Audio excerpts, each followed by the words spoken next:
Va ora in onda Zoom, il drive time in mezzo ai fatti, con Antonino Danna.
Buonasera Antonino, a te la linea.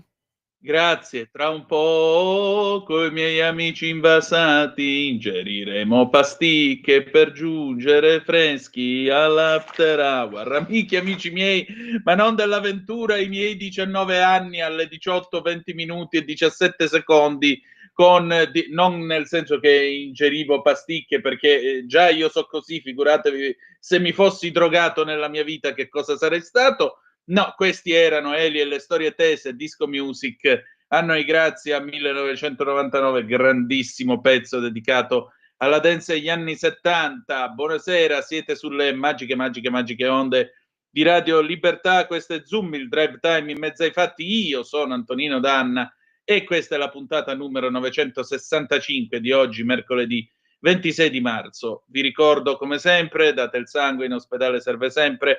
Salverete vite umane, chi salva una vita umana salva il mondo intero. Secondo appello, radiolibertà.net, fesso chi non lo legge, perché è un gran bel giornale online pieno di cose interessanti. 340 670 9659 se avete voglia di dire la vostra attraverso la Zap o il WhatsApp, oppure 0292947222 se volete intervenire per telefono.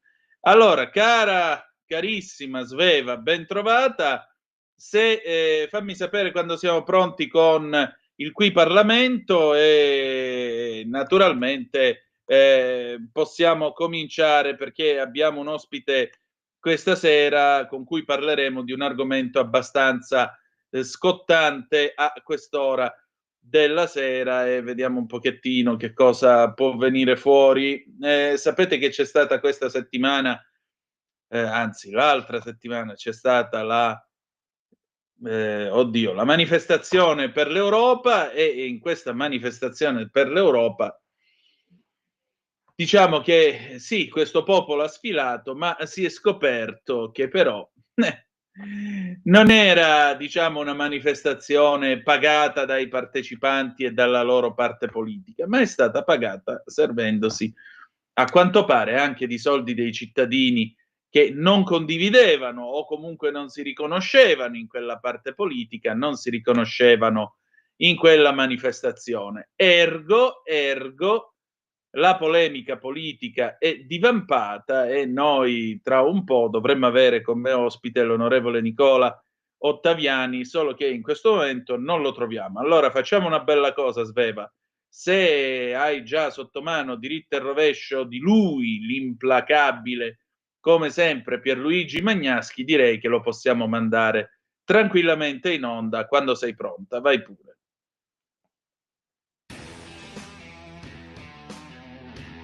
Il futuro cancelliere tedesco Friedrich Merz, con un'operazione politica creativa, è riuscito a far approvare la modifica costituzionale che toglie il tetto alla possibilità dell'erario di indebitarsi. Lo ha fatto un mese prima di insediarsi come cancelliere, perché dopo aver fatto il nuovo governo, che include i socialisti ma esclude i verdi, non avrebbe più avuto i numeri per approvare con i 2/3 dei voti questa modifica. Ovviamente i Verdi non si sono prestati a titolo gratuito a fare questa operazione, ma hanno chiesto e ottenuto 100 miliardi di euro per le politiche economiche, che è una somma enorme. Ma l'abolizione del tetto consentirà all'economia tedesca di ripartire. L'anno scorso il PIL tedesco era infatti diminuito dello 0,3%, quest'anno si stima che dovrebbe crescere del 2%. Una bella notizia questa anche per l'Italia, che ha un interscambio di 156 miliardi con la Germania, della quale, bisogna ricordarlo, è il suo secondo partner commerciale.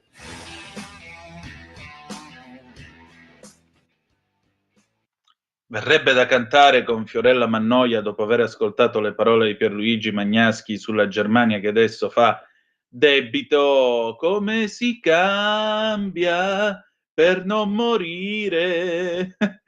Ma adesso Qui Parlamento. Qui Parlamento. Oh, io saluto l'onorevole Nicola Ottaviani, buonasera e bentornato. Non lo sento, abbiamo però. perso il collegamento, adesso lo vediamo subito, è andata via la linea. Benissimo, noi quando ci accingiamo a parlare al telefono è sempre come quell'album di Ivan Graziani del 1980, Viaggi e intemperie. Alle volte la rete telefonica, quindi indipendentemente dalla nostra buona volontà, la rete telefonica non aiuta a raggiungere i nostri ospiti, però noi siamo lo stesso fiduciosi, anche perché repetita Juvent, e diciamo così dovrebbe anche, oltre che repetita Juvent, dovrebbero anche avere un po' di fortuna attraverso i fili del telefono, e in questo caso scusami sì. se ti interrompo, Ottaviani non è raggiungibile e forse è in un luogo in cui forse sta richiamando, un secondo. Ah, bene, questo è il bello della diretta, come vedete. Cerchiamo di fare del nostro meglio, non sempre il telefono aiuta, però forse stavolta abbiamo avuto il colpo di fortuna. Vediamo un attimo se riusciamo a entrare in contatto con l'onorevole Ottaviani. Nel frattempo diamo un'occhiatina. Eccoci. Oh, buonasera e ben trovato, onorevole, ben trovato. A Ce l'abbiamo voi, fatta. come sempre, con grande piacere. Onorevole, senta, c'è stata questa piazza per l'Unione Europea e così via, però a quanto pare l'hanno pagata pure quelli che non erano d'accordo. Com'è questa storia? Ma diciamo che la piazza è stata presa a Roma, ma è stata pagata dalle Alpi alle Piramidi. Quindi sostanzialmente, come spesso succede, soprattutto quel vezzo che la sinistra continua ad avere, vezzo inveterato da troppi anni amministrando Roma, è convinta che magari la cosa pubblica possa essere trasformata in cosa privata. Non è così, obiettivamente, perché io ho avuto modo di paragonare questo ennesimo atto di scempio finanziario da parte del sindaco Gualtieri nell'amministrazione non del Campidoglio, ma nell'amministrazione del Vampidoglio, come se fosse un vampiro che con le cannucce va a succhiare il sangue a quelli che sono i contribuenti romani, perché insomma di questo stiamo parlando. Tu vuoi fare politica, ci mancherebbe altro, hai la legittimazione a farlo, ma devi distinguere il Gualtieri politico dal Gualtieri sindaco di Roma, e perché non è che puoi pretendere che tutta la cittadinanza, anche quella che non ti vota, anche quella che pensa che tu sia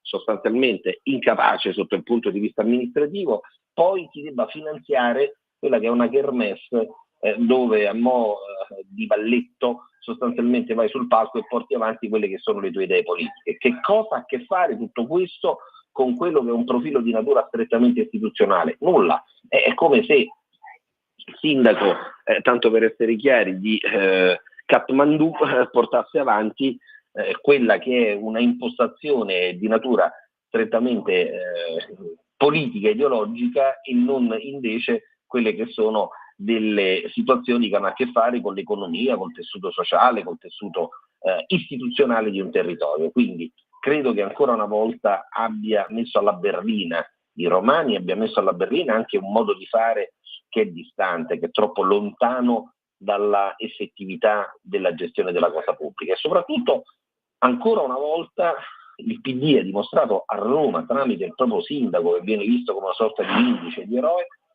ha dimostrato ancora una volta di non comprendere bene quella che è la distinzione tra la rappresentanza politica, la rappresentanza e anche la divulgazione della propria idea, che è sempre legittima, ci mancherebbe altro, anche se è lontana anni luce da noi, da quello che invece è un profilo di amministrazione del denaro pubblico di un'intera collettività. È stato presentato un esposto da parte del gruppo al Consiglio Comunale, del gruppo capitolino della Lega, innanzi alla Corte dei Conti. Domani ci sarà anche una diretta televisiva, una diretta radiofonica per portare avanti una sensibilizzazione rispetto a tutto il territorio su quanto è accaduto. Devo dire che si sta anche valutando da parte di alcuni dei nostri parlamentari, tra questi anche ci siamo noi della Lega, la possibilità di presentare anche un esposto davanti all'autorità giudiziaria in sede penale. E questo perché lo diciamo? Perché non si può dire no, ma c'era un fatto di urgenza per cui non è stata portata avanti nessuna gara pubblica. L'urgenza è un elemento di natura oggettivo, un fatto incontrovertibile. Non si può dire c'è stata l'urgenza perché abbiamo deciso all'ultimo minuto di caricarci noi come comune della manifestazione, ma se sul sito di Repubblica questa manifestazione era già stata pubblicizzata, propagandata 15 giorni prima che si tenesse, ci vogliono spacciare una manifestazione di carattere politico come un evento assolutamente eccezionale, indifferibile ed urgente, davanti al quale la pubblica amministrazione può assegnare un incarico retribuito, quindi un appalto, tanto per essere chiari, aggirando quelle che sono le norme sui contratti pubblici, ma ce la vadano a vendere in un altro modo questa vicenda. Ma tutto possono dire, tranne che in questo caso il sindaco di Roma, gli uffici gestionali del Comune di Roma avessero la legittimità ad aggirare, a violare quelle che sono le norme sulle gare d'appalto, perché sappiamo tutti che soltanto quando ci sono dei requisiti di necessità, di urgenza, di indefferibilità, solo in quel caso è possibile un'assegnazione diretta senza una gara pubblica, senza un principio di confronto tra offerte diverse rispetto alla spesa e rispetto al costo che è gravato sulla pubblica amministrazione. Quindi si sono inventati di sana pianta una vicenda per giustificarla come la foglia di fico, ma questa foglia di fico obiettivamente non funziona in questi termini, quindi è giusto che se ne occupi anche l'autorità giudiziaria internazionale. C'è solo un dubbio che voglio rimettere ai nostri qualificatissimi ascoltatori e soprattutto a coloro che credono che la giustizia non possa andare sempre a senso unico. Pardon, ho commesso un errore. L'amministrazione della giustizia. La giustizia è una cosa, l'amministrazione della giustizia è un altro paio di maniche. Ora, un gruppo parlamentare di maggioranza di centrodestra ha presentato anche in sede penale un esposto innanzi alla Procura di Roma contro il sindaco di Roma per la possibilità di ravvisare una serie di ipotesi di reato che sono contenute all'interno di quell'esposto. Sembrerebbe che questo esposto sia stato già depositato da 48 ore. Quindi, se la memoria non ci inganna, rispetto a quello che è avvenuto quando il mese scorso è stato depositato un esposto denuncia da parte di un avvocato appartenente naturalmente alle fila della sinistra nei confronti del governo per la vicenda Al-Masri, tanto per essere chiari, quindi del libico che stranamente si era trovato in Italia dopo che aveva vagabondato per mezza Europa e non sarebbe stato bloccato, non sarebbe stato arrestato, trattenuto secondo questi personaggi dal nostro governo e dalle nostre autorità più o meno politiche oltre che giudiziarie. Bene, che cosa avviene? In quel caso, a distanza di appena 3 giorni, si ottiene l'iscrizione nel registro degli indagati del Presidente del Consiglio, del Ministro degli Interni, del Ministro di Grazia e Giustizia e di tutta una serie di altri soggetti che attraverso questo esposto denuncia assolutamente farlocco vengono iscritti nel registro degli indagati e sostanzialmente finiscono sotto procedimento, perché il procedimento penale inizia nella fase delle indagini preliminari e poi termina col dibattimento. Quindi soggetti pubblici ai massimi livelli, addirittura il Presidente del Consiglio, che per una mera denuncia fatta ed accroccata ad hoc vanno a finire sotto procedimento penale.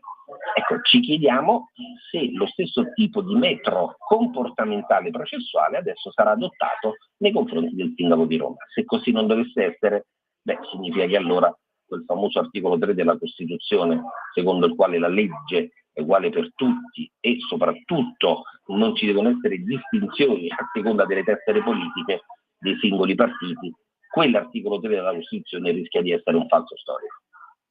Indubbiamente. Senta, so che se non sbaglio è in aula, che cosa state discutendo?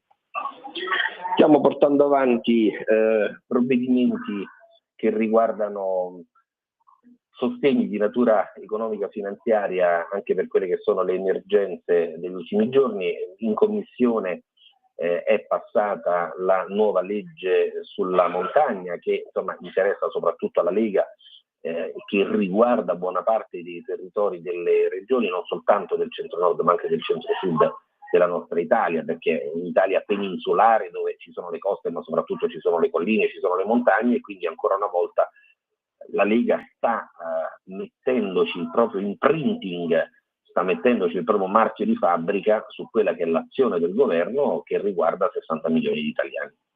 Molto bene, allora io la lascio al suo lavoro, la ringrazio del suo tempo, onorevole, è un piacere di ritrovarci presto. Quando voi volete, anche perché parlare di democrazia significa parlare di libertà. Il suo reddito libertà sembra che sia più semplice rispetto ad altre emittenti. Indubbiamente, grazie ancora. A voi tutti. E allora, sigla, stacco e poi Lucio Battisti, Gabbianone del 1986 e torniamo con Anna Maria De Luca e un ospite particolare. A tra poco. Qui Parlamento. Stai ascoltando Radio Libertà, la tua voce libera, senza filtri né censure, la tua radio.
Di nuovo a voi la linea.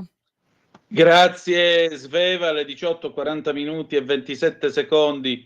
Con Marina, ironia, paturnie notturne ormeggio, sogno un mio volteggio umano da gabbianone. Questo era Lucio Battisti per le parole di Pasquale Panella nel 1986 con Gabbianone, e stasera è tornato a trovarci un ospite che conosce bene Gabbianoni e non solo. Saluto intanto Paola D'Amico che è già al telefono, sua soavità. Buonasera. Buonasera a tutte e tutti, ciao Antonino, grazie anche in regia a Sveva e ben trovato Rosario Balestrieri, che è il nostro amico ornitologo stasera e ci terrà compagnia perché ha tante novità in canna per noi. Ecco appunto, per questo io ho messo Gabbianone per l'occasione. E allora, bentornato. Brano azzeccatissimo. Allora, grazie per l'invito. Lascio la scena appunto a voi e a Rosario. Quindi mi limito soltanto a dire che Rosario ha tante novità, una molto bella che è freschissima da Facebook e Rosario ci confermerà. Rizzoli Libri ha scelto per aprire un nuovo libro per ragazzi che parlerà del mondo dei volatili, e poi Rosario oggi ci racconta un ennesimo grande progetto di Citizen Science che coinvolge tutti noi cittadini, amanti del mondo naturale, ma poi vorrei chiedere anche a Rosario, perché stamattina lo stavamo chattando su WhatsApp e lui era in mare, era in barca a vela, grande invidia da parte mia, quindi significa che nei nostri mari, in alcune zone d'Italia si può già viaggiare liberi come l'aria, ma lo sta facendo per portare on the road, diciamo, sul campo gli studenti. Quindi Antonino, se d'accordo, lascerei la parola a Rosario e gli chiederei cosa facevate in barca stamane, in barca a vela, perché ti abbiamo pizzicato. Sì, io gli lascio la parola però con molta invidia, perché effettivamente un giro in barca a vela l'avrei fatto volentieri anch'io. Prego. Non me lo dire. La prossima volta ci organizziamo e venite se volete. Why not? Allora, stamattina ero in barca a vela per un progetto di educazione ambientale, in realtà, che viene svolto dalla Lega Navale in collaborazione con la stazione zoologica Anton Dohrn, qui a Napoli, in cui fondamentalmente la Lega Navale mette tutto il supporto logistico in termini di strutture in cui facciamo gli incontri e di imbarcazioni a vela su cui poi ci muoviamo, e la stazione zoologica, in questo progetto coordinato da una collega che si chiama Raffaella Casotti, predispone vari incontri con vari esperti, e ovviamente oggi ero lì per parlare di avifauna marina e come monitorarla. Quindi ho fatto prima un incontro diciamo lì dove si ormeggiano le barche a vela, nella zona del Molosiglio a Napoli, in cui ai ragazzi ho spiegato l'importanza degli uccelli marini e se avevano mai notato che in realtà la nostra bella città a Napoli è stata fondata, se vogliamo, da un uccello marino, che è la sirena, che non è, come nell'immaginario collettivo crediamo, una creatura mitologica metà donna e metà pesce, quella è la sirenetta, diciamo, ma le sirene classiche, la sirena che ha fondato Napoli, Partenope, ha le ali, deriva direttamente da uccelli marini che prendono il nome di Berte, che hanno dato origine a questo mito. Quindi, partendo da questa grave attuale mancanza di informazioni, se vogliamo essere un po' aggressivi, ignoranza, ho cercato di colmare le loro conoscenze, fino a poi a spiegargli cosa avremmo fatto sull'imbarcazione, cosa dovevamo notare, ed è stato poi bellissimo. Lì vedo un po' una dinamica che nell'ornitologia si vede spesso, il fatto che l'esperto ti dice delle cose e tu dubiti sul fatto possano essere vere, e quindi vedere quelle specie nelle slide del PowerPoint e per rivederle in mare e riconoscerle ti dà il polso della situazione, ti dà la possibilità di comprendere che in realtà quelle informazioni erano vere, e poi vedere con la guida al riconoscimento le foto scattate ti rende ancora più palese che in un posto anche antropizzato come il Golfo di Napoli non ci sono solo specie sinantropiche come gabbiani reali, ma oggi abbiamo visto anche beccapesci, gabbiani corsi, gabbiani corallini, e quindi questa cosa apre un po' un mondo ai non addetti ai lavori che lo arricchisce di tante specie di cui si ignorava l'esistenza, ancora di più quindi le esigenze. E quindi stamattina facevamo questo. La cosa... Prego Paola. Posso dire, però poi parliamo adesso di gabbiani, quindi ha introdotto indirettamente il tema, perché la stazione zoologica di Napoli, Anton Dorn, ha lanciato un nuovo progetto di citizen science, quindi scienza partecipata dai cittadini. Tutti possono partecipare, e cioè volete capire di più del comportamento di questi animali incredibili, appunto attraverso l'osservazione. Cosa cercate di capire dei gabbiani? Perché ricordo il buon Daniel Mainardi che mi raccontava, però era una pourparlers, che c'erano tantissimi gabbiani a Roma, ci sono tantissimi gabbiani a Venezia, ma per esempio io abito a Cremona, anche Cremona ormai è pieno di gabbiani, e tu ti chiedi ma come sono arrivati qua? E i gabbiani formano una sorta di dialogo tra loro, si comunicano le informazioni, appunto creando come una sorta di rete sopra le nostre teste, insomma. Loro sanno veramente cosa accade, cosa succede, e è un fenomeno interessante, ecco. Quindi cosa state combinando con questo nuovo progetto dedicato ai gabbiani? Allora, questo progetto è veramente estremamente innovativo, prende il nome di Seagull Go e strizza l'occhio a Pokémon Go. Non so se voi ci avete mai giocato, più qualcosa da generazione Z. Ecco. Un gioco. Ok, quindi fondamentalmente invece di andare in giro a catturare ologrammi, i partecipanti possono andare in giro per catturare comportamenti dei gabbiani. Ma quali comportamenti? I comportamenti che da un punto di vista etologico si dicono innovativi. Paola prima diceva bene, sottolineava un aspetto: questi gabbiani sono sempre più urbani, in questo caso ci riferiamo al gabbiano reale, e stanno utilizzando delle aree che prima non utilizzavano. Questa esposizione del gabbiano a nuovi ambienti induce dei nuovi comportamenti. Cosa sono i comportamenti innovativi? Ci sono dei comportamenti di base che vengono descritti in etologia e di cui si hanno testimonianze in bibliografia e più o meno si riscontrano in tutta la popolazione di quella specie.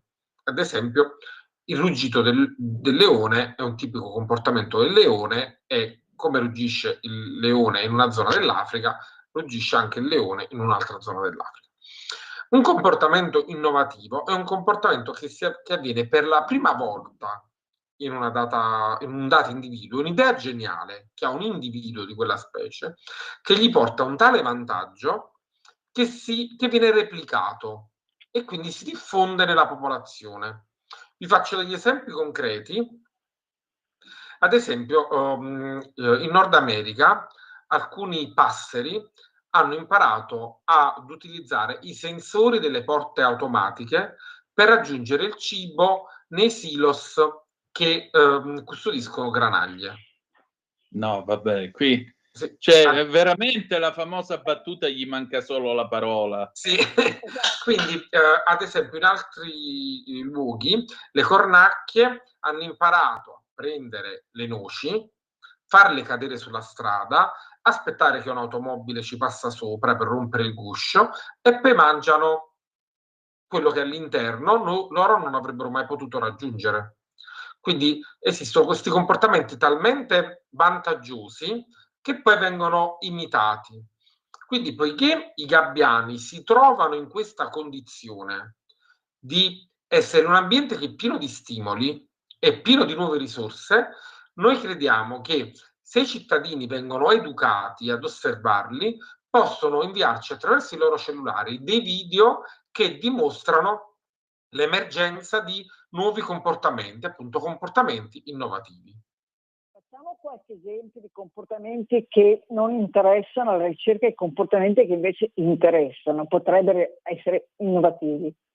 Assolutamente sì. Allora, un comportamento che non ci interessa è ad esempio un gabbiano che urla in volo. un gabbiano che prende il cibo dalle mani, un gabbiano che si nutre di un piccione, che è assolutamente già noto, benché faccia sempre scena.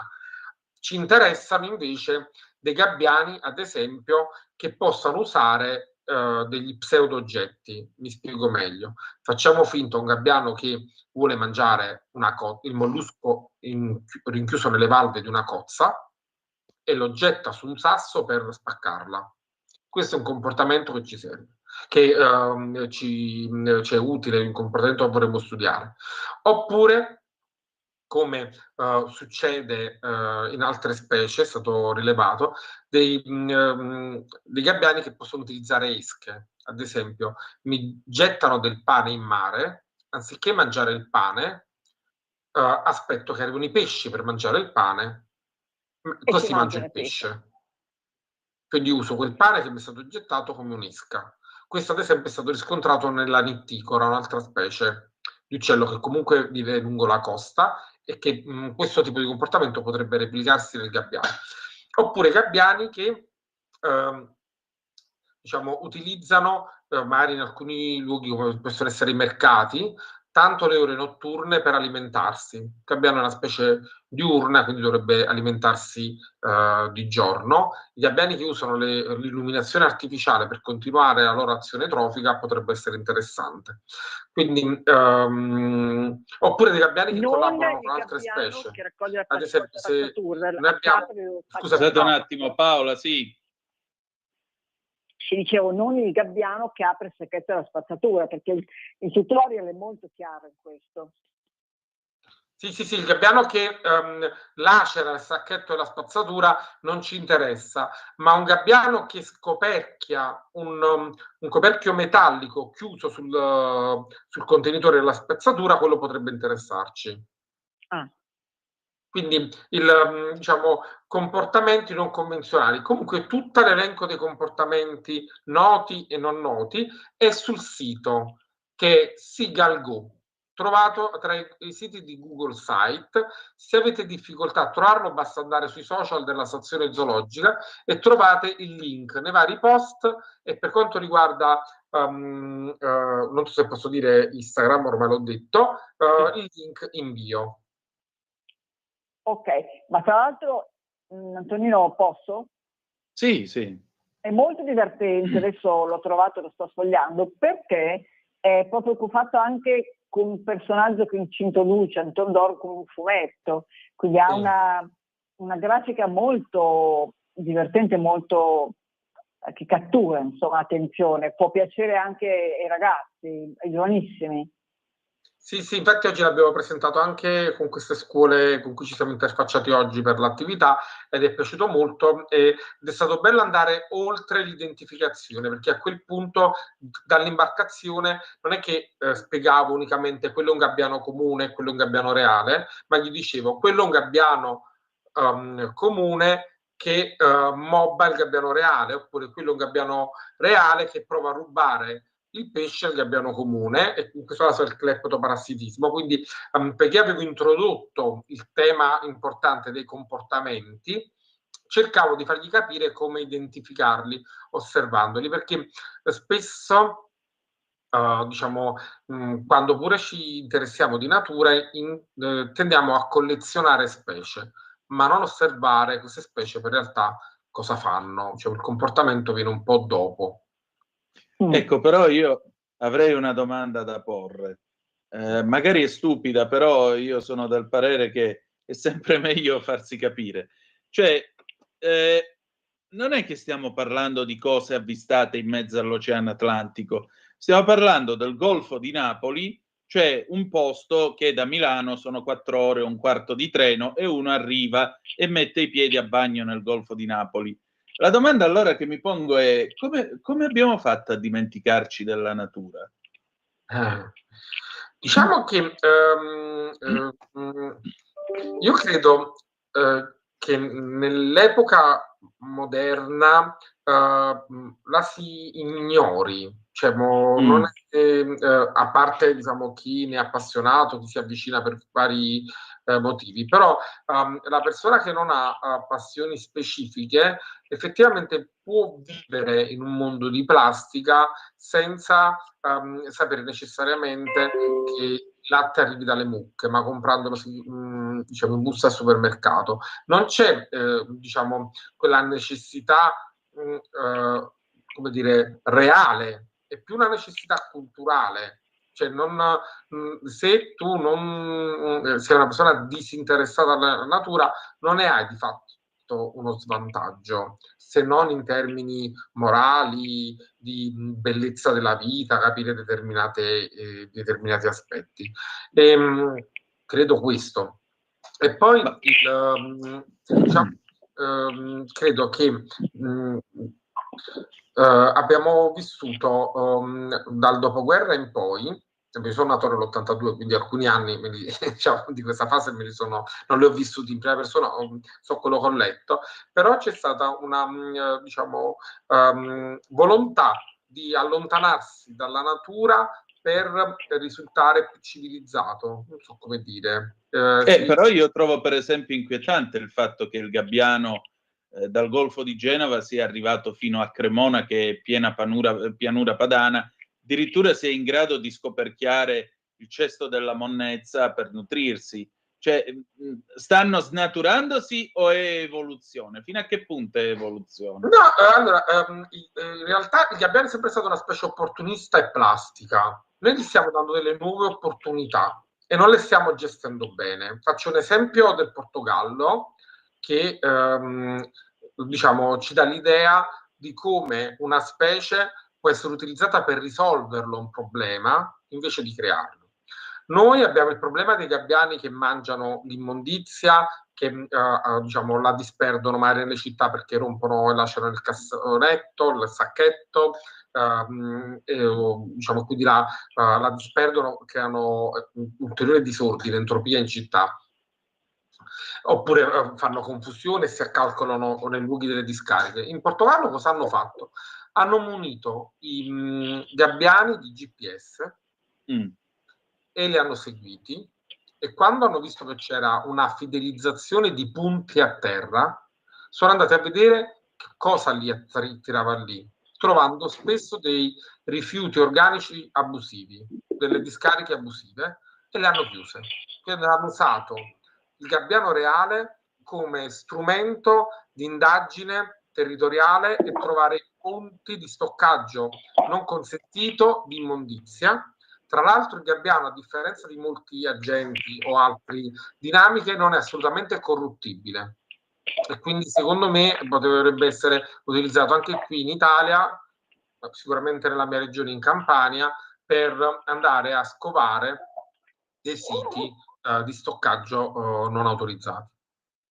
Interessante. Paola, proviamo a tirare le conclusioni di questa nostra conversazione. Un'ultima cosa, se abbiamo ancora 2 minuti, mi piaceva chiedere a Rosario, visto che io ho un mentolo, la situazione dell'immigrazione, perché siamo nel pieno della migrazione ancora per un po', quindi abbiamo tutti l'occasione di alzare gli occhi al cielo. Sai che è una cosa che mi appassiona sempre, sono un po' monotona forse anche su questo.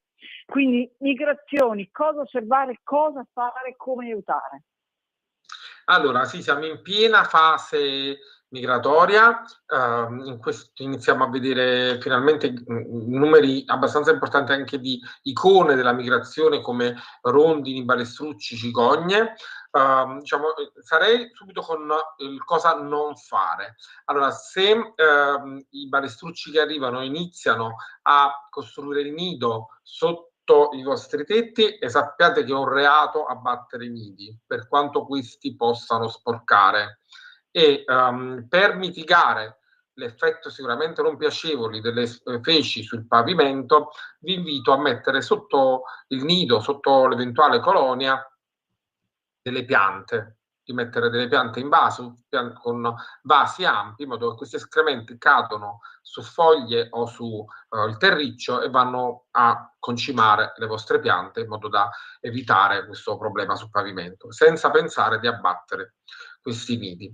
Per quanto riguarda invece la migrazione in senso generale, se siete minimamente appassionati e capaci di distinguere un'upupa da un gruccione, una rondine da un balestruccio, iscrivetevi a un portale di Citizen Science, il più diciamo, diffuso con iscrizione gratuita è www.ornito.it, e mettete le vostre segnalazioni. Aiuterete gli ornitologi come me a monitorare la migrazione, che è messa sempre più in crisi dall'emergenza climatica, dalla crisi climatica, che anche se alcuni non ci credono, purtroppo esiste, indipendentemente se ne parli o meno, e questa sta mettendo gravemente a rischio la migrazione, soprattutto dal punto di vista delle tempistiche, che diciamo, accelera le tempistiche migratorie, sfiancando ulteriormente gli uccelli in transito e aumentando la mortalità degli uccelli che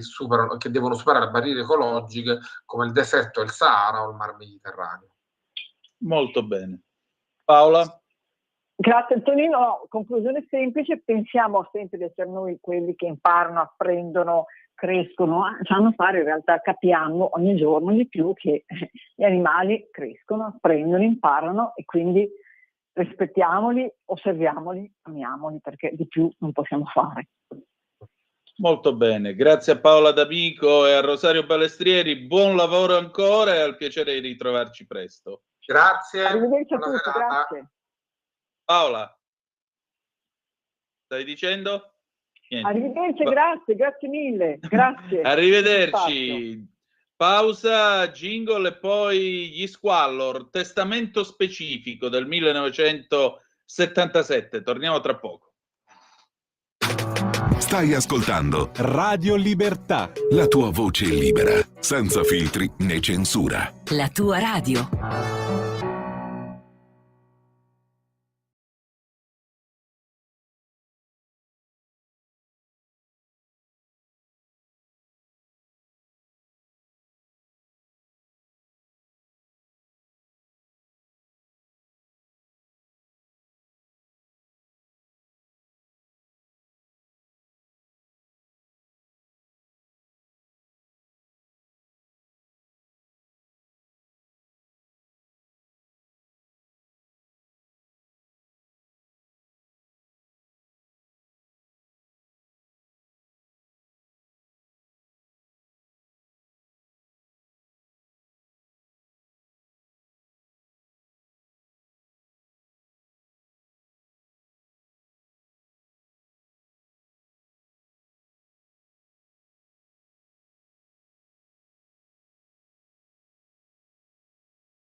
Luce, oscurità, l'equilibrio.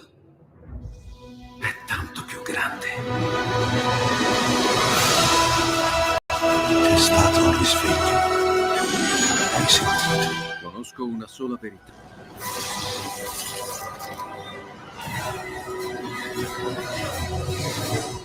Movie Time ti fa entrare nel vivo del cinema, ti fa sentire come se fossi tu il protagonista del grande schermo.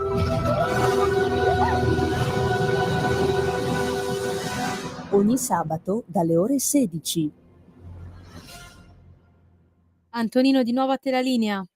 Grazie Sveva, alle 19:06 e 22 secondi sulle magiche onde di Radio Libertà. Antonino Danna al microfono con voi. Avete ascoltato gli Squallor con Testamento Specifico del 1977.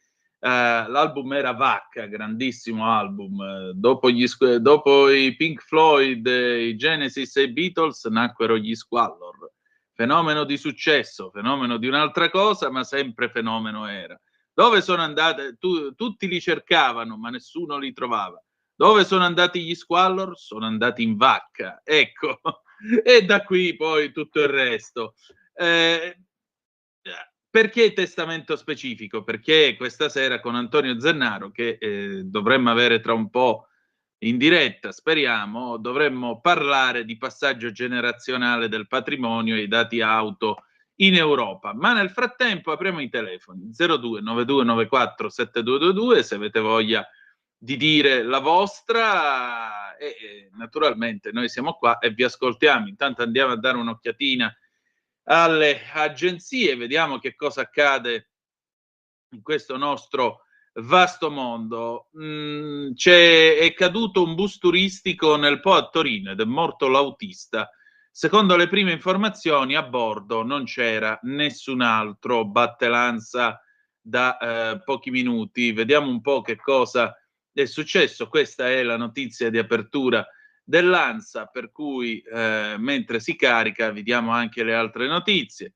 Casa Bianca, Trump annuncia oggi i dazi sulle auto e inoltre dice dobbiamo prenderci la Groenlandia, vertice a Palazzo Chigi, Ucraina, l'Italia non partecipa come forza nazionale. Ancora il manifesto di Ventotene, Prodi ho sbagliato ma non accetto la strumentalizzazione. Ora, possiamo dirla una cosa, sta storia francamente imbarazzante, perché appunto mi rifaccio alle parole del nostro direttore responsabile Giovanni Sallusti. Ma voi immaginate se a fare sto gesto fosse stato Salvini o Tajani? Cioè, voi vi immaginate che cosa sarebbe successo e che cosa ci sarebbe per le strade italiane a quest'ora? Ci sarebbe probabilmente una serie di proteste con folle adunate oceaniche per chiedere che uno dei due se ne vada e anche alla svelta dal governo, dall'Italia, dall'universo, eccetera, eccetera, eccetera. E invece puntini sospensivi. Ora, io tutto ho sentito su sta storia in questi giorni, meno che forse la cosa più giusta che un signore di quasi 86 anni dovrebbe, non solo potrebbe, ma dovrebbe dire. Ed è questa: chiedo scusa, mando un mazzo di fiori e un bigliettino con una richiesta di perdono alla collega Lavinia Orefici. Tanto l'indirizzo di Cologno Monzese non è difficile da trovare, visto che lavora appunto per Rete 4. Fai un bel mazzo di fiori con un biglietto di scuse, glielo mandi con l'Interflora e la chiudi qui. Invece no, qui andiamo avanti da giorni e il diretto interessato addirittura che sbotta e dice ho sbagliato ma non accetto la strumentalizzazione. Eppure chiedere scusa ogni tanto è un gesto nobile, è un gesto dignitoso, è un gesto che qualifica gli uomini. Per cui, voglio dire, e questo è il fatto, e questo è il punto. Basta un po', ma anche come buon esempio, no? Viene in mente l'inno alla Pentecoste di Manzoni, tempera la canizie di voglie sante. Ecco, appunto, temperare la canizie di voglie sante vuol dire essere un riferimento anche per quelli più giovani e dare una lezione di stile. La lezione di stile è dire: cara signora, cara collega, no, collega di lui non è, però cara signora, le chiedo scusa, mi perdoni, le mando questo mazzo di fiori sperando che lei possa, diciamo così, concedermi quantomeno il suo, come le posso dire, la sua indifferenza, quello che vuoi, scrivi qualcosa, cavolo, a chiedere scusa non è difficile. E invece continuiamo con sta storiella, vai. Ecco qua, parliamo invece del bus turistico e purtroppo, come vi dicevo, è caduto questo bus con solo l'autista, a quanto pare, è caduto nel Po a Torino e il conducente è morto. Adesso vediamo se riusciamo a trovare un aggiornamento su ADN Kronos. Nel frattempo vi dico, a proposito del vertice sull'Ucraina a Palazzo Chigi, scrive Lanza che l'incontro ha permesso di ribadire che non è prevista alcuna partecipazione nazionale a un'eventuale forza militare sul terreno. Lo riferisce la nota di Palazzo Chigi dopo la riunione convocata dalla Presidente del Consiglio, Giorgia Meloni, in vista della sua partecipazione al vertice su pace e sicurezza dell'Ucraina in programma domani a Parigi. All'incontro, viene spiegato, hanno preso parte il vicepresidente del Consiglio e ministro degli affari esteri e cooperazione internazionale Antonio Tajani in videocollegamento, il vicepresidente del Consiglio e ministro delle infrastrutture e trasporti Matteo Salvini e il ministro della difesa Guido Crosetto.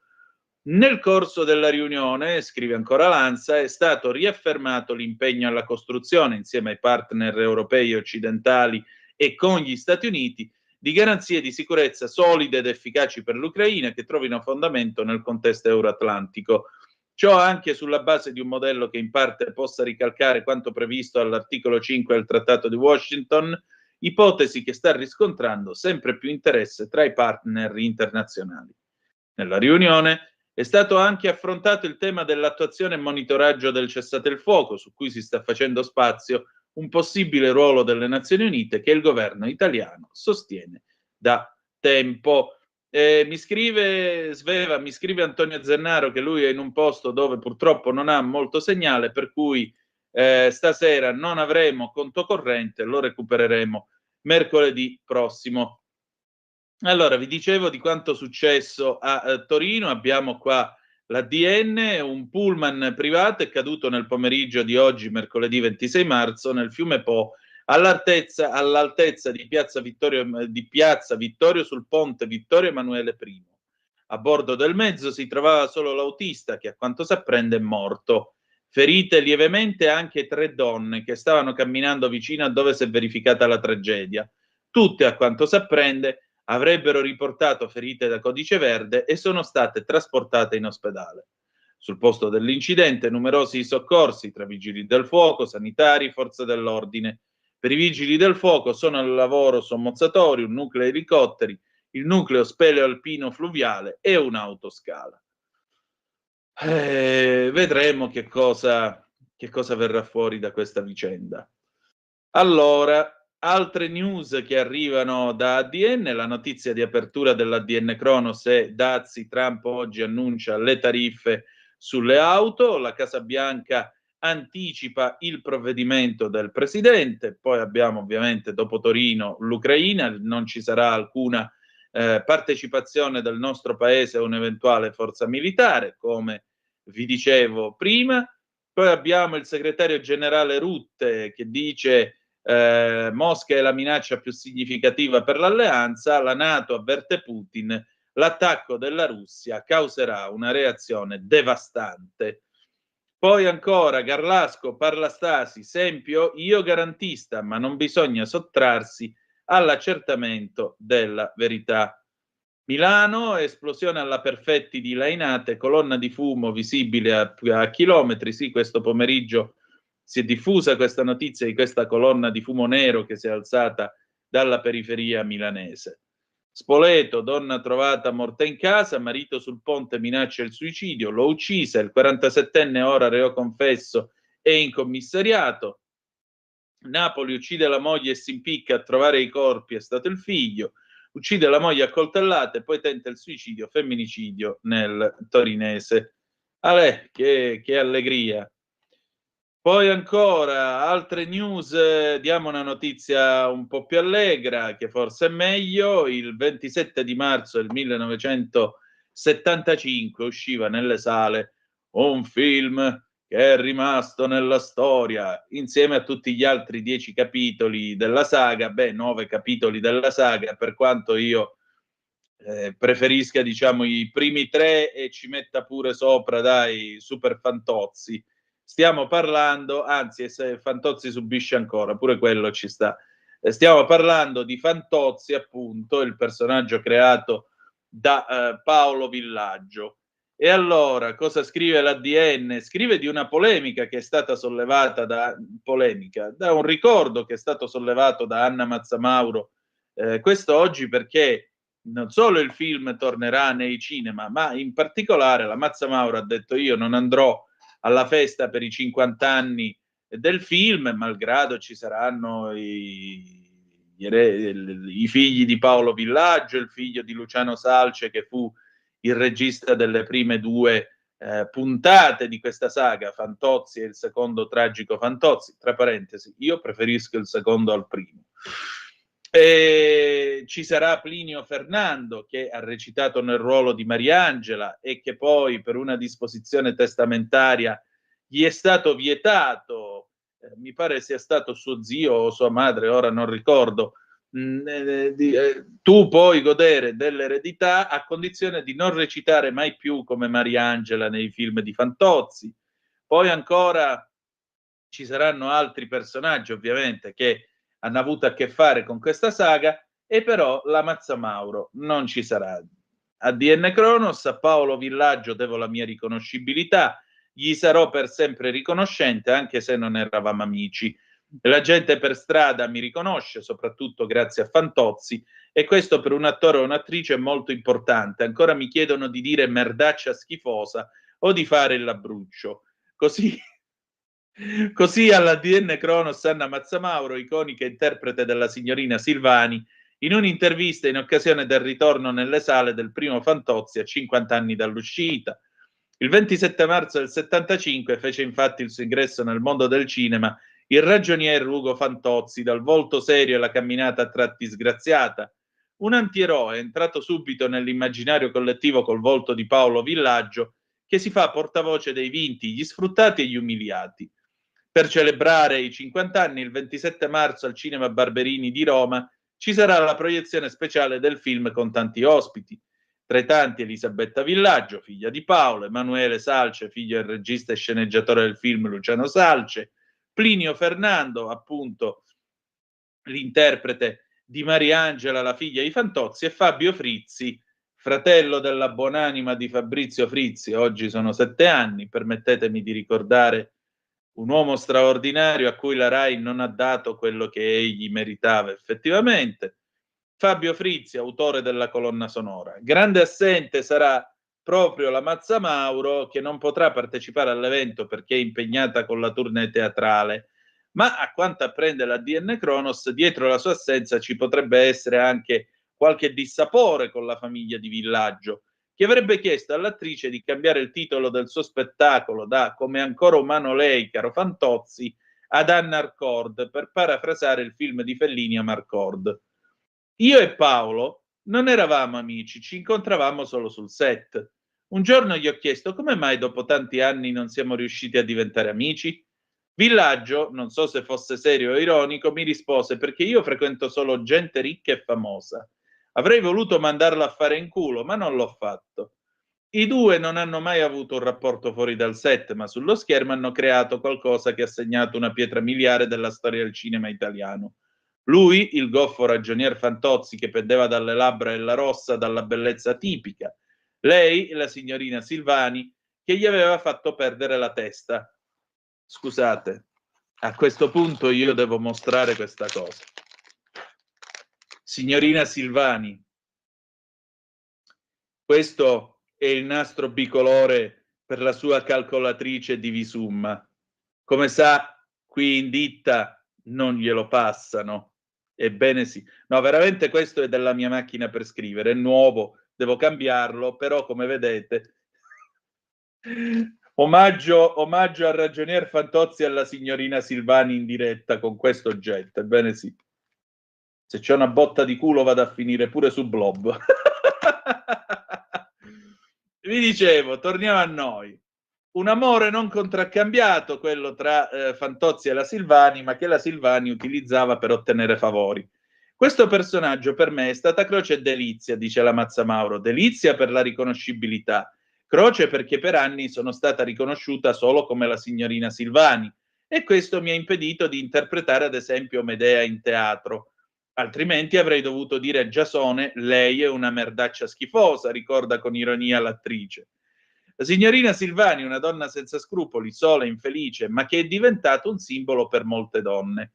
È un personaggio attualissimo, lei era sexy, autentica, non seguiva i canoni di bellezza imposti dalla società. Al contrario di oggi, che in molte si rivolgono al chirurgo perché hanno poco da dire dentro e allora pensano al fuori, spesso omologato. L'attrice si dice intelligente e atipica come la Silvani, caratteristiche alle quali deve i traguardi più importanti della sua carriera, come aver accettato questo ruolo.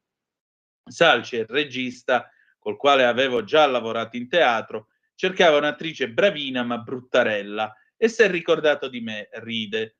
Per il primo incontro con Salce e Villaggio mi sono fatto una pettinatura tipo cocomero, poi ho messo un vestito rosso e stretto con calze a rete e tacchi a spillo. Quando ho aperto la porta della stanza, Salce mi ha detto: Anna, perdonami, ti ricordavo più brutta. A questo punto è intervenuto Paolo, che dopo avermi guardata bene mi ha detto: la signorina Silvani è per Fantozzi la donna dei sogni. Lui non può che sognare una donna così, ricorda Mazzamauro. Fantozzi, dice ancora la Mazzamauro, è un film senza tempo come la genialità di Paolo Villaggio. Ancora dopo 50 anni stiamo ancora qui a parlarne. E la Mazzamauro di quel periodo rimpiange soprattutto la giovinezza e poi i film di Fantozzi per la teatralità che hanno, ma non rimpiango quel cinema. Non mi piace il set, io sono una notturna e non amo svegliarmi la mattina presto e soprattutto sono un animale da palcoscenico, amo visceralmente il teatro, spiega Mazzamauro, che potrebbe però tornare presto sul grande schermo. Non dico nulla per scaramanzia, ma quello che mi è stato proposto mi ha fatto svenire soltanto all'idea, conclude l'attrice, che in autunno tornerà in scena con un nuovo spettacolo. Brava, bravissima, anche meno. Beh, un abbraccio ad Anna Mazzamauro, comunque, al di là delle polemiche, per questo mostruoso anniversario che ricorda appunto i 50 anni di Fantozzi. Fantozzi è stato... non ricordo chi l'abbia detta questa cosa una trentina d'anni fa, però è vera. Cioè, c'è stata la generazione che guardava i film di Totò da bambino e poi c'è stata la generazione che guardava i film di Paolo Villaggio da bambino. Ora, vabbè, Totò è universale, tant'è vero che è arrivato alla quinta generazione di spettatori, godibilissimo e tutto quello che volete. Paolo Villaggio probabilmente avrà la stessa sorte, però la sua è un'ironia diversa da quella di Totò, perché è un'ironia grottesca, cattiva, graffiante. Alla fine della fiera Fantozzi è uno sfigato. Fantozzi è uno che subisce tutta la vita e addirittura finisce per subire persino all'altro mondo, che è il colmo, quando lui arriva sull'aereo che lo sta portando in paradiso, viene dirottato l'aereo e dice al terrorista: guardi che noi siamo incorporei, non può farci assolutamente niente con quel mitra, e il terrorista gli assesta un pugno in faccia che gli fa cadere i denti. È però anche un ritratto, se volete, feroce di un'Italia che potremmo definire della razza padrona. Se ci fate caso, tutte quelle scene, come ad esempio nel secondo tragico Fantozzi, quando vanno dalla contessa Serbelloni Mazzanti vien dal mare, impiegato, no? Quando lei cerca di salvare Fantozzi e Filini con la scala, oppure il potentissimo Catellani, quello che dà le promozioni per chi riesce a perdere quando gioca a biliardo, perché in realtà è un mediocre, ma giusto quella volta in cui Fantozzi riesce a umiliare Catellani, ecco che l'ira del potente si fa sentire. E poi certi riti del potere, vi dico la verità, sì, sono sostanzialmente quelli che voi vedete nel film di Fantozzi. A me capitò una volta, quanti anni sono una quindicina d'anni, sì, perché era ministro dell'agricoltura. Io sono stato spedito alla fiera agricola a Verona da Italia Oggi e quel mattino doveva parlare l'allora ministro dell'agricoltura Luca Zaia. Quando Zaia, che peraltro lo sappiamo tutti com'è Zaia, è una persona molto gioviale, alla mano, allegra, quindi è tutto fuorché uno che ti possa mettere soggezione o essere scostante o allontanare.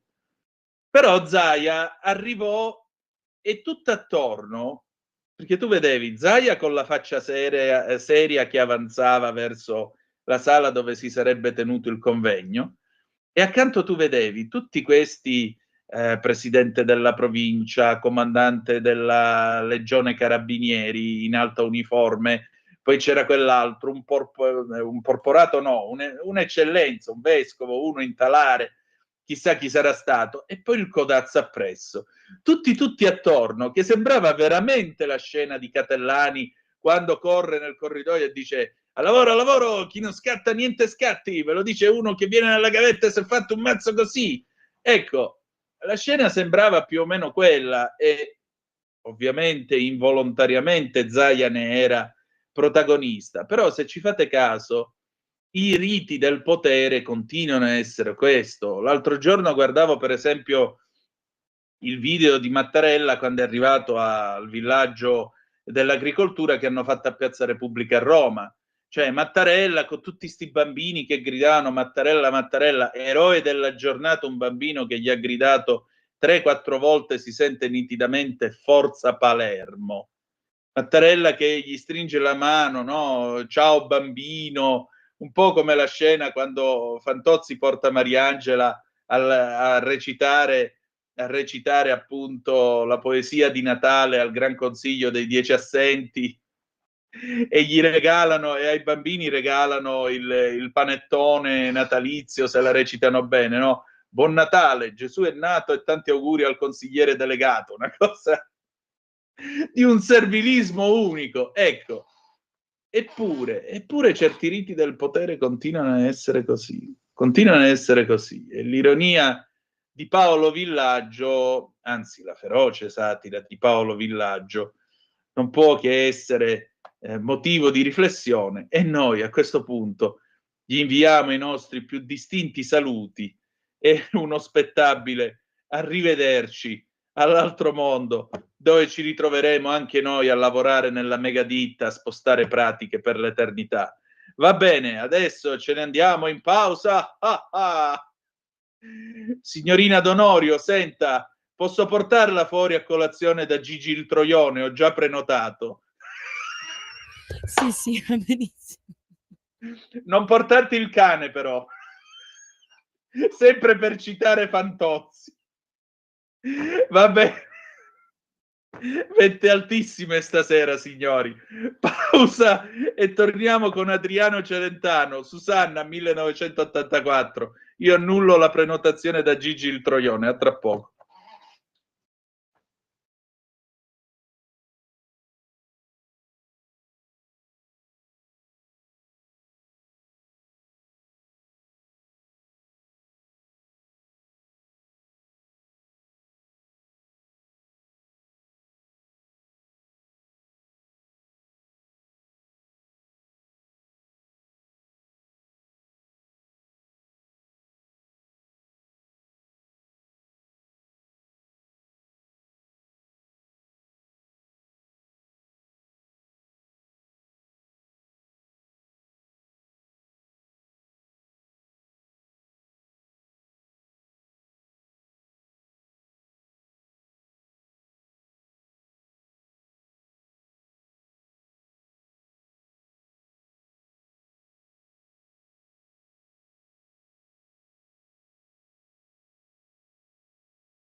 A te la linea, Antonino.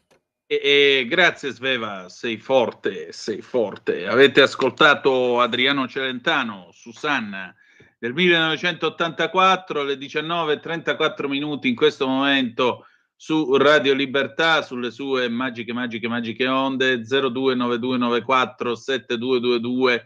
Se volete intervenire, andiamo a dare ancora altre occhiate alle agenzie. La NATO, vi dicevo, dice l'ADN Kronos, c'è questo messaggio di Mark Rutte, il segretario generale della NATO, che dice chiaramente in caso di attacco della Russia a un paese NATO la reazione sarebbe devastante. Cosa Rutte invia questo messaggio a Putin durante una conferenza stampa in occasione della sua visita a Varsavia. Questo messaggio deve essere chiaro a Vladimir Putin e a chiunque altro intenda minacciarci.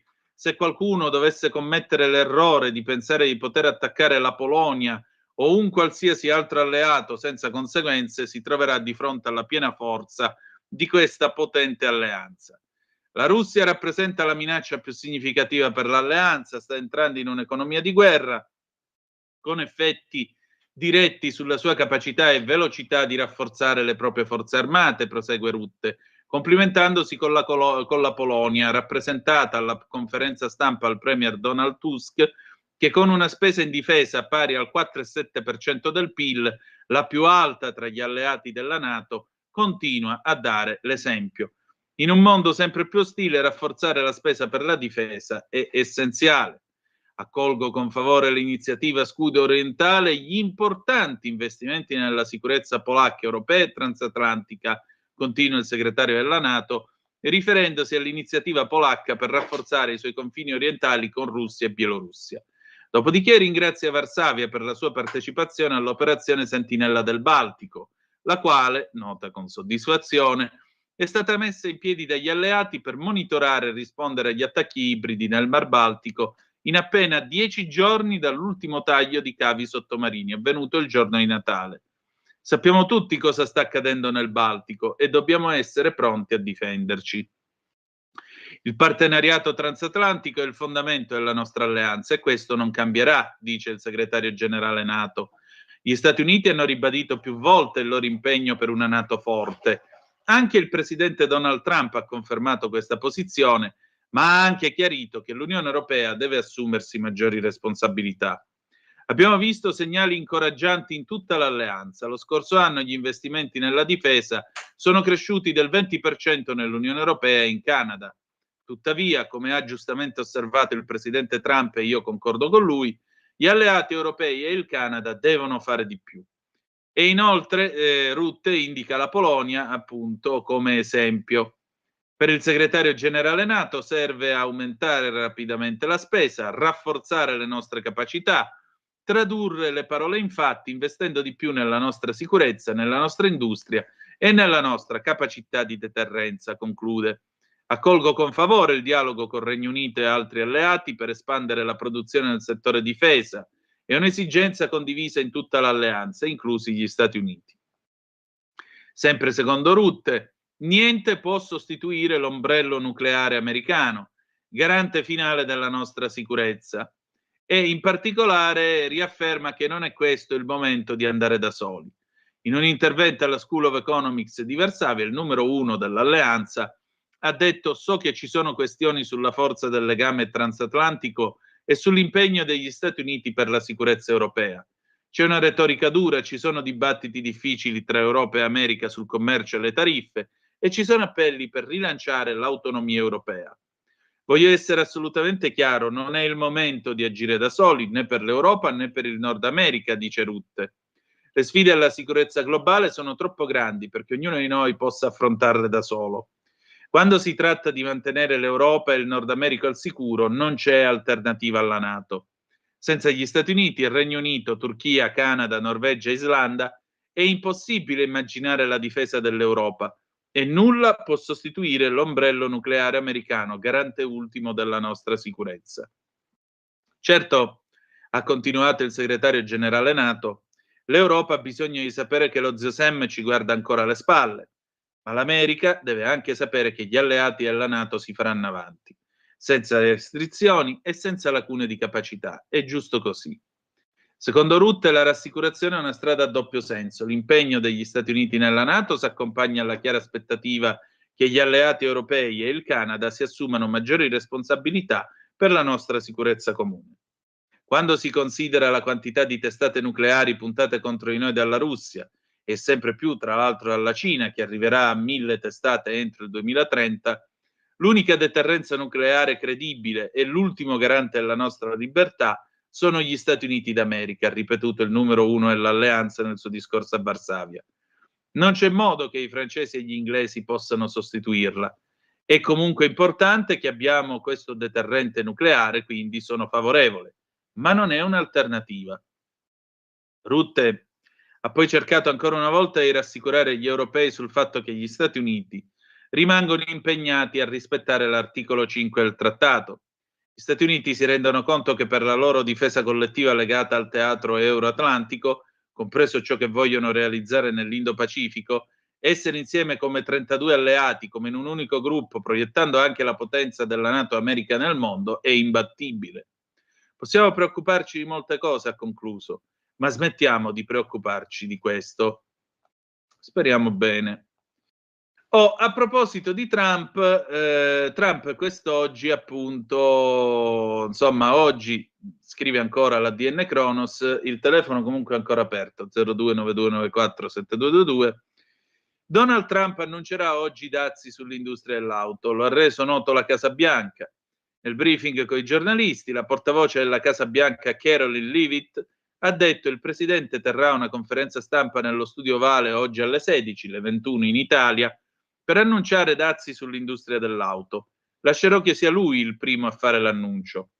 L'annuncio odierno costituisce una nuova tappa verso la scadenza del 2 aprile. All'inizio del prossimo mese, come ha ribadito più volte Trump, gli Stati Uniti vareranno nuovi dazi sulla base del criterio della reciprocità. Tasseremo chi ci tassa, ha detto più volte il presidente, puntando il dito anche contro l'Unione Europea.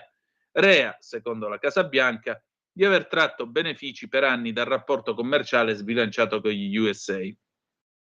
Nelle ultime ore, Trump ha definito gli europei parassiti, allineandosi alle considerazioni espresse dal vicepresidente J.D. Vance nella celeberrima chat svelata da The Atlantic, in cui i funzionari di alto livello hanno interagito prima del raid americano contro gli Houthi. Poco da aggiungere né da dividere, avrebbe detto Riccardo Cocciante. Diamo ancora un'occhiata a quello che succede in giro. Andiamo a vedere la BBC a quest'ora della sera che cosa osserva dai suoi studio di Londra. Vediamo un po', perché chiaramente non ci sono solo notizie nazionali ma anche notizie estere, e vediamo cosa c'è. Eccolo qui, si sta caricando. C'è poco da fare, in questo paese siamo dei dilettanti. Avete sentito la polemica su Donzelli per quelle parole contro il collega Giacomo Salvini del Fatto Quotidiano? Ecco, la Leavitt, che è appunto la portavoce di Trump, c'è andata un po' più pesante. Sentite qua cosa dice la BBC. La detta stampa della Casa Bianca Caroline Leavitt accusa il direttore del magazine The Atlantic, Jeffrey Goldberg, come hater anti-Trump, dopo che appunto era stato aggiunto inavvertitamente a un gruppo Signal con i principali esponenti dell'amministrazione Trump.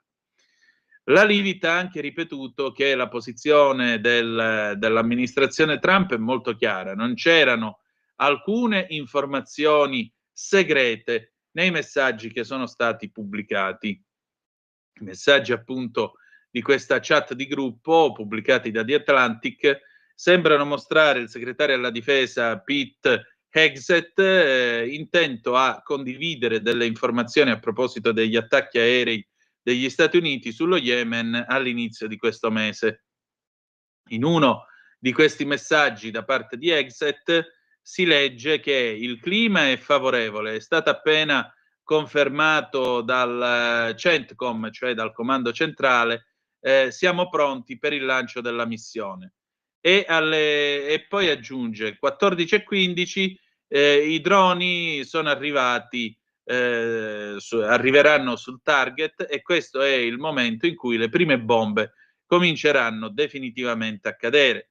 Poco prima il direttore della intelligence nazionale americana, Tulsi Gabbard, aveva detto a una commissione del Parlamento americano che aver aggiunto un giornalista a una chat di alto livello a proposito di piani per attacchi aerei fosse stato un grave errore.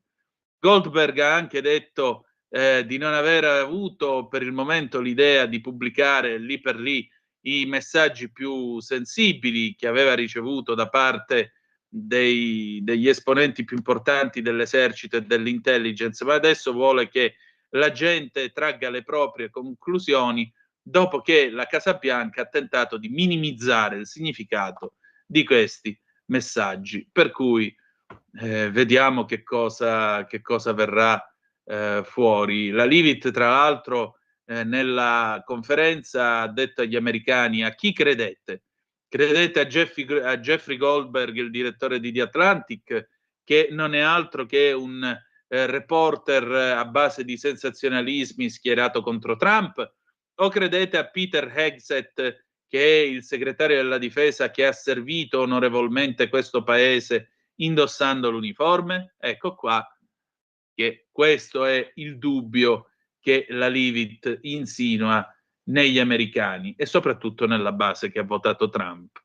Va bene, con questo noi concludiamo la nostra trasmissione. Appuntamento domani alle 18:05 trattabili sulle magiche onde di Radio Libertà. Ci salutiamo con un pezzo dei Blue Vertigo del 1999, La crisi.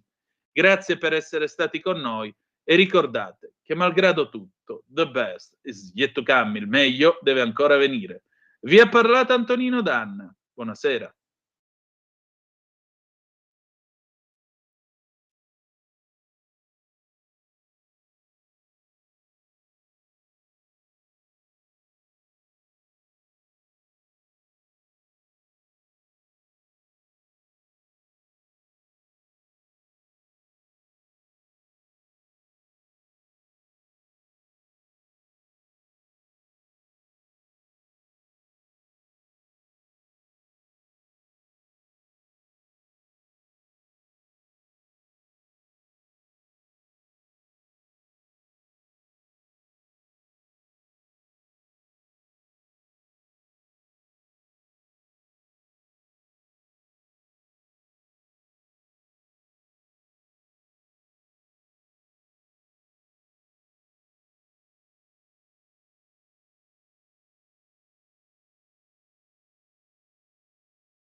Avete ascoltato Zoom, il drive